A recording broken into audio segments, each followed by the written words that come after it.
Bonjour à tous, la tempête Nils s'est abattue hier sur la Bourgogne-Franche-Comté. Près de 1600 foyers privés d'électricité en Côte d'Or et environ 400 en Saône-et-Loire. Selon Enedis, le réseau a été fortement impacté ce jeudi dans la vallée de l'Ouche et dans le Châtillonnais.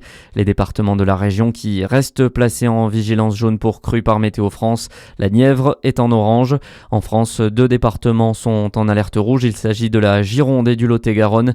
Les intempéries qui ont notamment provoqué la mort d'un routier de 55 ans dans les Landes. Une deuxième victime également dans le Tarn-et-Garonne, annonce la porte-parole du gouvernement.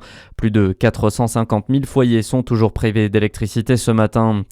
Un patient s'est évadé de l'hôpital psychiatrique de la Chartreuse à Dijon. Selon les premiers éléments, le fugitif est l'homme mis en cause dans la violente agression d'une étudiante de 19 ans survenue il y a un mois à un arrêt de tram. Son état psychique avait été jugé incompatible avec une garde à vue et il avait été pris en charge à l'établissement spécialisé.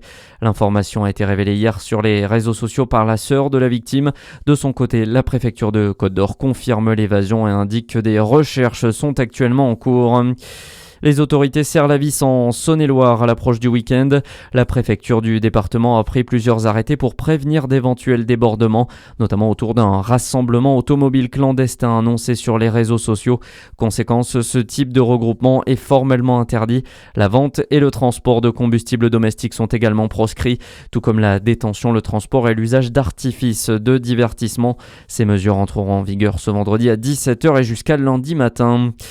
Dans le reste de l'actualité, après avoir été repoussé à 2 reprises, cette fois ça y est, le départ de Sophie Adno vers la station spatiale internationale est imminent.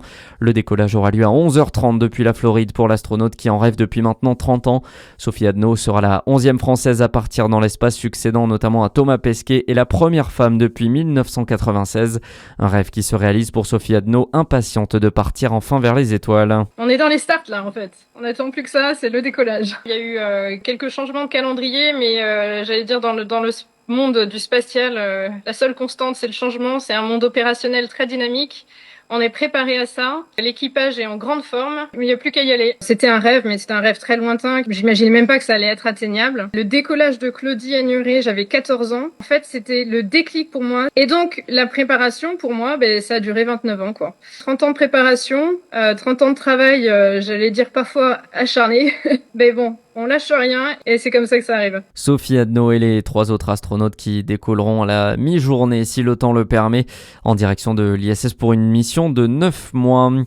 Et puis le Jurassien Quentin Fillon-Maillet a rendez-vous avec son histoire au JO d'hiver. Le biathlète natif de Champagnole prendra le départ du sprint à 14h, épreuve dont il est le vice-champion olympique en titre. À suivre la météo sur Fréquence Plus.